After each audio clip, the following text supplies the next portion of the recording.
Hey guys, WaifuGate here again. So today we're going to be doing another analysis. This time it's going to be on viewer decks. This is episode 7.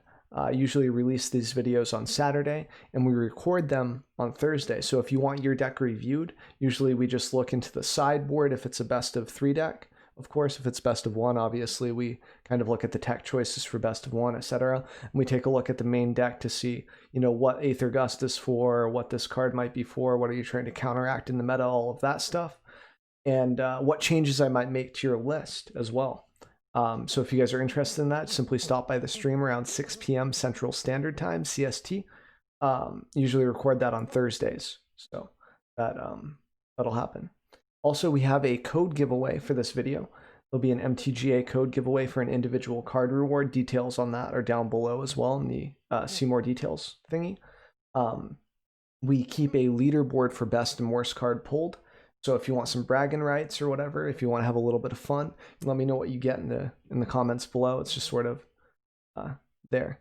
So that being said, we're going to dig into the list. So let's get to it. All right, so let's dig into episode 7 of the weekly viewer deck analysis. So we've got 3 lists here. These will all be exportable down below. I'll be doing that stuff, so it's pretty easy to find them. So here we go. Let's analyze. So we've got Champions, Scorch Spitters, Dreadhorde Arcanist. This is an OTK deck from I can't remember the chat name. Feel bad, don't flame me, please. Get it, because it's red. You have flames and stuff. It's from Viper. Okay, there we go. At least Viper didn't flame me. That's good. So we've got Champion, Scorch Spitter, so lots of 1-drops, and then Arcanist, so we can hit hard and fast. Prowess. Okay, so sacrifice it deals damage. Ooh, this is nice because it's an answer to stuff as well, like creatures that you can't go through. You can even take out stuff like Questing Beast if you need it to. Rimrocks makes sense. Infuriates. So the deal with this list is that you run a lot of cantrips that allow Arcanists to have more than 1 spell a turn or access to more than 1 spell a turn as well. So we've got Unleash the Fury, which is double the power of target creature until end of turn as the main killer, I believe. And then Slaying Fire, which just deals a lot of damage. So you can end up OTKing the opponent through that too. Like you do 1 big hit, they're down to like 3 or 4 life, and then you can finish it off with Slaying Fire up to 4 damage. That makes sense. So turn 1, you want to be developing these guys. Turn 2, you definitely want to slam that Dreadhorde, and then you just go face. Either Dreadhorde or this can work as ways to kill the opponent. It might even be that you want the Arcanist down and the Heartfire. From what this is me analyzing the deck, trying to figure out the ins and outs. It looks like there's a lot of consistency because there's only 1, 2 of, and then everything else is 4, 4, 4, 4, 4, 4, 4, and then 22 lands. So you only need like 2 lands here to win with this deck, I think. You want 3 for Slaying Fire, 4 for Slaying Fire potentially, but you need at least 3 lands, I would say. You can win with 2 though. So it looks like you want to swing him with Arcanist, have Heartfire out, and then cast stuff like Infuriate on this, on top of being able to unleash the Fury after that. So like even with 3 mana, let's say we have 3 mana, we swing with Dreadhorde and this. We have 3 mana. So we want to Infuriate, which will make this into a 3, 4, 5, 6 mana dude, right? 6 attack, and then we double that for 12 here. You can do more than that, but that's off of 3 mana from what I can see. It says you can kill turn 3. Okay. So, oh yeah, you have Scorch Spitter as well, right? Turn 1 Spitter, turn 2 Arcanist, turn 3 Infuriate plus Unleash. Okay. That's a kill. That's pretty crazy. So 1 damage from this, or 2 damage from this. Arcanist comes down. So on turn 3, you have 3 mana. And then it says Infuriate plus Unleash. So 3. So that would be 2, 3, 4, 5, 6, 6. And then 6 times 2, 12. So 12, 13, 14.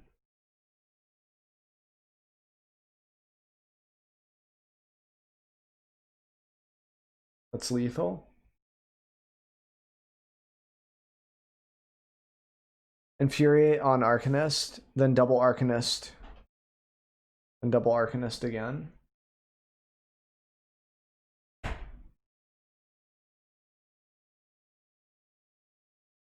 Oh, yeah, because you get to cast it twice. Duh. Okay, yeah, that makes a lot more sense now. Okay, chat walked me through it, guys. I understand it now. Now I'm a 5-head too. Like chat. Huge 5-head. I don't know. Nice. That's pretty sweet. This must be a nice one for like, is this standard? This looks like it's standard. Maybe I'll run this list. This looks super funny too. I think this is standard actually. Standard best of one. Yeah, that makes a lot of sense. That's cool. Nice. You just run over some of the other aggro lists or run over control just if they don't have an answer for this stuff. That's pretty awesome actually. Because even if they have like one answer for one of the Arcanists, you might be able to get there with like Heartfire or something else, or like with Burn if they're not packing a lot of life gain. Awesome. Yeah, I like this deck a lot. I might try this one out. Pretty cool. Lots of synergy, very, very fast, very easy to understand for the most part. Might be some tricky lethals here and there that you can figure out with like Light Up the Stage, Prowess, and all of that stuff. So it's like simple, but there are also complex lines that you can take to kind of get there. I like this type of a deck a lot. This is really budget too in paper. Look at this. This is cheaper than mono white. Online, it's more expensive than mono white though. That's a downside. That's sad, but it's still fine. All right, so we got this one from Scott. He's pretty chill. He streams as well. Howling Minds. One word. So this is a historic arc bow. Ooh, okay. Let's check this out. So ramp, Baron. Okay, we can bounce our own dudes with this too to draw a card at the end of turn and to repeat. I think people like to repeat the Mystic with that the most. You're able to like flash in the bow with him with the bow. Be able to bounce your counter spells. It's pretty sweet. And we've got 2 moths. This is dirty. Pretty sweet. Emil the Blessed. Exile another target creature you control. Return it to the battlefield. Oof. That's a big oof. Whenever another creature enters the battlefield, you may pay 1 if you do put a 1/1 counter on it. If it's a unicorn, put on 2 instead. So it's like a 4/4 beat stick too. It's pretty big. This is just ramp and draw power, which is pretty cool. And then you're just wanting to keep like other lands after you get to a certain point to pitch to the arc bow. 25 lands, okay. And our curve ends at Tolsimir. We don't necessarily have to have 5 lands. We can just have creatures that tap for lands as well, which is pretty crazy with Lana Wars and such. Nice. Yeah, a really good mana base too, because we just got all the check lands as well, so we can play on curve very, very easily. I like that. Sideboard has a lot of one-ofs. Very interesting. What's this glass spinner? I saw it in the main deck as well. This deck runs 2 of these. Let's check this card out. Creatures you control have whenever this creature becomes the target of spell or ability for the first time each turn, counter that spell or ability. This is gross. Gross. That's pretty rough. You have to board wipe this, and you have a lot of answers to board wipes just with well, basically just Frilled Mystic, right? And Brood Moth is sort of a soft answer to it as well. That's actually really crazy. And I appreciate that, Greyhound, the YouTube command there. That can be saved with a unicorn. Yeah. Oof. Yeah, this is a gross list for sure. 31 creatures, so you're never gonna whiff on Arcbow. If you do, you're very unlucky. So, and then 3 oozes for the graveyard hate. Love it. And it just grows into something that's really hard to deal with. What's the win rate like on the Scott, by the way? We got Scott in chat still, I think. So activated abilities your opponent's control can't be activated, so like that's, oh. Wonder what that's for. What's popular? Like other oozes, just so you don't have to deal with that. It's okay. 12-3 at the moment. Nice. I might play this. I'm not sure if I can afford the wild cards for like Kira in the sideboard, but I could definitely do the 2 here. Everything else I think I have. I might have to craft a Tolsimir. Lavania is for Cat Oven. Ooh, okay. And it can't be claimed either. They have to active treason this. Nice. I think I have one of her because I did jumpstart for a minute. I could honestly just do jumpstart until I get Kira and target that with a couple other cards as well. Maybe take a break from that while it's still a thing. Nice. This list looks really good, man. I like how intricate it is. Like lots of lines with the bow and such. Nice. And you just protect your bow with like all of your creatures that can counter, and then just being able to flash stuff. And this doesn't lock your own either, which is awesome. That's super good. And then 4 disputes for controls, just so you don't have to deal with Teferi super early. Even though Teferi is not that big of a deal because you can just arc bow them. Like you're just like, oh yeah, sure. I can't cast things at instant speed, but let me tell you what I can do at instant speed. Just don't try to flicker Emilial when you have Kira in play. Why? Oh, Kira. Creatures you control. Oh, I see. I see. I see. I see what that does. I love too. Something else I love about this is the hard double blues don't matter that much because A, your mana base is really good, and B, you're casting it with arc bow. Kira counters the flicker. Yeah, that makes sense. You have to be able to flicker it twice. If you do have the mana for it, it'll counter it the first time and then you have to do it again. You have to do it twice. Makes sense. You have to have a lot of mana open basically. Like late game it's fine, but early game it's rough. Makes sense. Yeah, everything here makes sense, man. And you have 2 deputies for like Field of the Dead. This comes in for Field of the Dead. It's very obvious what the sideboard's for. I like it. It's not like super obvious like the Lavania was kind of, or Linvala? Yeah, Linvala. Keeper of the Silence here was Cat Oven, which snuck in. This is also really cool. This protects you from like Priest and stuff as well. Protects you from Thought Distortion. Not that anyone's ever going to do that to you, like just any type of hand hate. Pretty nice. And it also gives you a win con, like you can just pump and make all of your dudes super big and win really fast as well. So I like that. Also makes you invulnerable to Settle the Wreckage, which is cool. So that's sort of a nice thing. If you think people are going to run Settle against you, it's a good sideboard. So yeah, I like this a lot. I'll probably give this a go at some point once I actually have wildcards for all of this. Like I don't think I have this. I might just do Jumpstart because all of the cards I don't have, save like the Tulsimir, is in Jumpstart. So pretty interesting. And this deck was really fun to play. So the only things, so this was a donation deck. I do donation decks on stream. You can check out the stream if you want to.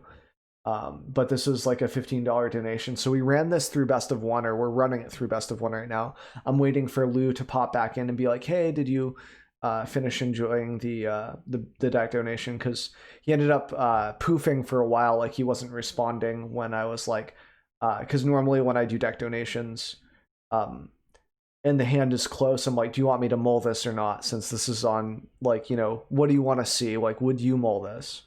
So